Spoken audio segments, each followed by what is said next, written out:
विकासशील इंसान पार्टी के सुप्रीमो मुकेश सहनी के संकल्प यात्रा ने क्या अभी से प्रभाव दिखाना शुरू कर दिया है?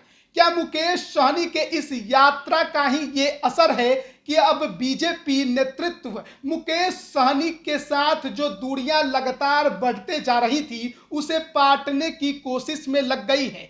क्या इसी वजह से अब 2024 लोकसभा चुनाव से पहले जितना जल्दी हो सके मुकेश सहनी को एनडीए गठबंधन में लाने की कोशिशें बीजेपी के तरफ से तेज कर दी गई हैं? क्या यही सबसे बड़ा कारण है कि अब बीजेपी के प्रदेश संगठन के अंदर जो मुकेश सहनी के बड़े बड़े दुश्मन थे उनको किनारे करना बीजेपी ने शुरू कर दिया है?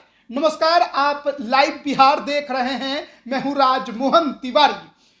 बीजेपी के प्रदेश अध्यक्ष सम्राट चौधरी ने 2024 और 2025 लोकसभा और विधानसभा चुनावों की बड़ी जिम्मेदारी 38 प्रदेश पदाधिकारियों को सौंपी है। यानी कि पिछले दिन बुधवार को उन्होंने 38 प्रदेश पदाधिकारियों की नई सूची जारी की। इस सूची पर अगर आप गौर करें तो ये पाएंगे कि पुरानी जो संजय जायसवाल की टीम थी अब उसके लगभग चेहरे इस नई टीम से गायब कर दिए गए हैं और नई टीम में अलग अलग और नए चेहरों को खास तवज्जो दिया गया है जिनकी दुश्मनी दूसरे नेताओं से काफी कम रही है। खासकर संजय जायसवाल की जो कोर टीम थी उसे पूरी तरह से दरकिनार कर दिया गया है और इसको लेकर यह भी इशारा माना जा रहा है कि बीजेपी मुकेश सहनी को यह कह रही है कि हम आपके साथ गठबंधन को तैयार हैं, लेकिन आपको भी कदम बढ़ाना होगा। आपको मालूम होगा कि बिहार की राजनीति की जब चर्चा की जाती है तो जातीय समीकरण की चर्चा सबसे ज्यादा की जाती है। जो भी रणनीति बनती है, जो भी समीकरण साधने की कोशिशें होती हैं, जो भी टीम बनाए जाते हैं उसमें जातीय समीकरण का खास ख्याल रखा जाता है। और बीजेपी के तरफ से पिछले दिन जो 38 प्रदेश पदाधिकारियों की सूची जारी की गई इसमें भी जातीय समीकरण का खास ख्याल रखा गया है। लेकिन निषादों के एक बड़े नेता कहे जाने वाले मुजफ्फरपुर के सांसद अजय निषाद को अब इस बार नई टीम में कोई जगह नहीं दी गई है। अजय निषाद संजय जायसवाल के बेहद करीबी थे। इसके अलावा बोचहां की पूर्व विधायक प्रदेश में उपाध्यक्ष के पद पर रही बेबी कुमारी को भी इस बार नई टीम में कोई जगह नहीं दी गई है। इसके अलावा संजीव चौरसिया को भी साइड कर दिया गया है, सुशील चौधरी को भी साइड कर दिया गया है, देवेश कुमार को भी जगह नहीं मिली है।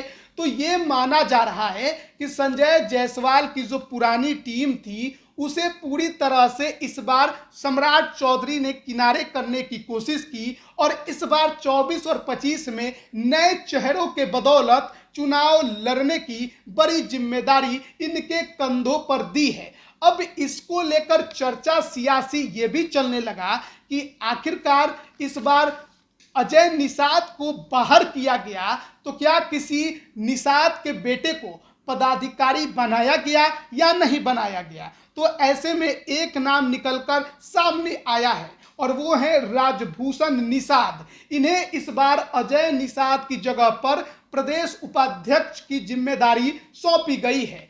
और आप तो जानते हैं अजय निषाद और मुकेश सहनी के बीच में किस तरीके के खींचतान लगातार देखने को मिलते थे। पिछली बार जब बोचहां में उपचुनाव का टाइम आया किस तरीके से दोनों नेता एक दूसरे पर लगातार तीखी टिप्पणियां करते रहे, दोनों ही निषादों के नेता बनने की कोशिश में लगे रहे और रिजल्ट जब आया तो फिर अजय निषाद को पीछे हटना पड़ा। जो सोचा था उन्होंने वो सपना उनका पूरा नहीं हुआ। मुकेश सहनी ने बोचहां में ताकत दिखाई थी, लगभग 30,000 वोट लेकर आ गए, अकेले दम पर लेकर आए। ऐसे में उस दौरान पहली बार अजय निषाद पर सवाल उठा था। उसके बाद कुडनी में भी देखा गया कि अजय निषाद कुछ खास कारनामा नहीं कर पाए थे। वहां पर भी कुछ खास वोट जो बीजेपी ने सोचा था वो उतनी बड़ी संख्या में नहीं खींच पाए थे।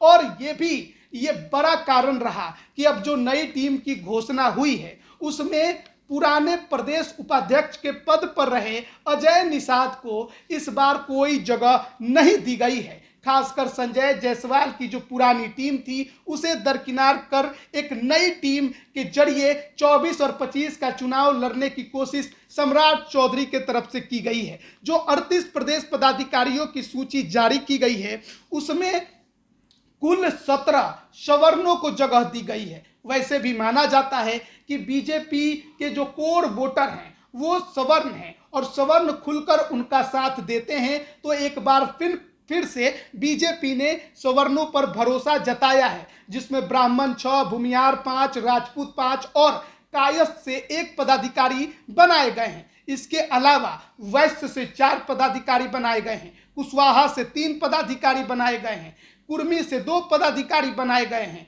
रविदास से 2, पासवान से 1, यादव से 1, धानुक से 1, दांगी से 1, कहार से 1, कुम्हार से 1, नाई से 1, नोनिया से 1, तेली से 1 और मल्लाह से 1। अभी जिनका नाम हमने लिया था राजभूषण निषाद, उन्हें प्रदेश उपाध्यक्ष का पद दिया गया है। तो ऐसे में ये मानकर चला जा रहा है कि बीजेपी अपने कोर वोट बैंक के सहारे आगे 24 और 25 की राजनीति करना चाहती है, लेकिन जिन नेताओं का विवाद रहा है उनसे इस बार दूरी बनाने की कोशिश भी की गई है। और संजय जायसवाल जो कि पहले प्रदेश अध्यक्ष थे, उनकी जो टीम थी इस बार उनको काफी कम जगह दी गई है। इसके अलावा सम्राट चौधरी ने अपनी टीम में विधायक और विधान पार्षदों को इस बार कोई जगह नहीं दी है, जबकि पहले ये विधान पार्षद, विधायक और सांसदों को काफी ज्यादा जगह दिया जाता था।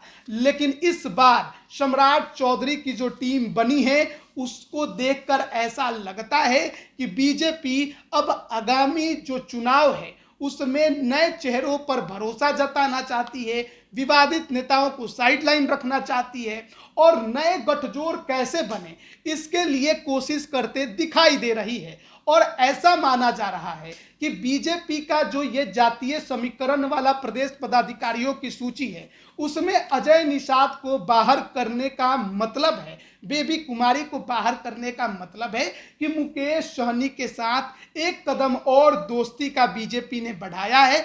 अब मुकेश सहनी को भी कदम बढ़ाना होगा और जिस तरीके से केंद्र सरकार और बीजेपी को लेकर तीखी टिप्पणियां वो कर रहे हैं उससे उनको बचना होगा, तभी गठबंधन बनेगा, नहीं तो बात बनने से पहले ही बिगड़ भी सकती है। आपको इस बात का ख्याल रखने की ये भी जरूरत है कि इस बार की जो लड़ाई होने वाली है 24 की, वो काफी कांटे की होने वाली है। महागठबंधन है, दूसरी तरफ एनडीए है। ऐसे में कोई भी गलती की गुंजाइश एनडीए अपने तरफ से करने की कोशिश नहीं करेगा। और मल्लाह निषाद के बारे में कहा जाता है कि ये बीजेपी को वोट करते हैं, लेकिन अगर मुकेश सहनी बीजेपी के साथ नहीं आते हैं, अलग रुख कर लेते हैं, महागठबंधन के साथ चले जाते हैं, तो उसका नुकसान बीजेपी को झेलना पड़ सकता है, जो कि बीजेपी जरा भी झेलने की स्थिति में नहीं है। और इसीलिए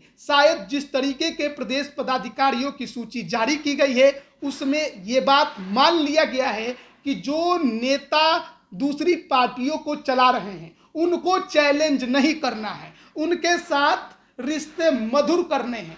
इसीलिए मुकेश सहनी के बराबर अजय निषाद को खड़ा नहीं किया गया, इसीलिए चिराग पासवान के बराबर किसी को खड़ा नहीं किया गया, इसीलिए उपेंद्र कुशवाहा के बराबर इस नए प्रदेश पदाधिकारियों की सूची में किसी को खड़ा नहीं किया गया। सम्राट चौधरी जरूर उसी समुदाय से आते हैं, प्रदेश अध्यक्ष वो बिहार बीजेपी के हैं, लेकिन कभी भी उपेंद्र कुशवाहा के साथ उनकी तकरार देखने को भी नहीं मिलती है।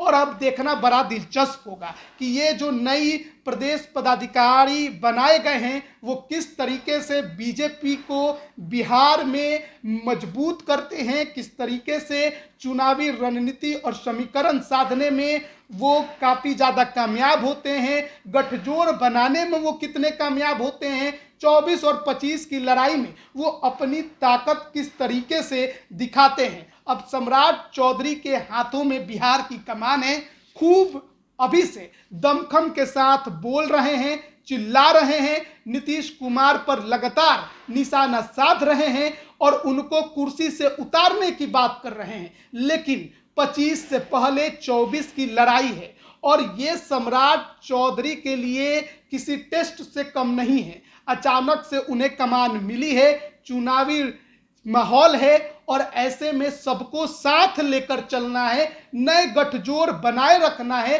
सहयोगी दलों से भी कोई विवाद ना हो उसका भी ध्यान रखना है और नए प्रदेश पदाधिकारियों की जो ये टीम बनी है उसको देखकर ऐसा लगता है कि बीजेपी अब सबको साथ लेकर और इसके अलावा सहयोगी दलों से बिना विवाद के नए गठजोड़ बनाते हुए 24 और 25 की लड़ाई में मैदान में कूदने को तैयार है।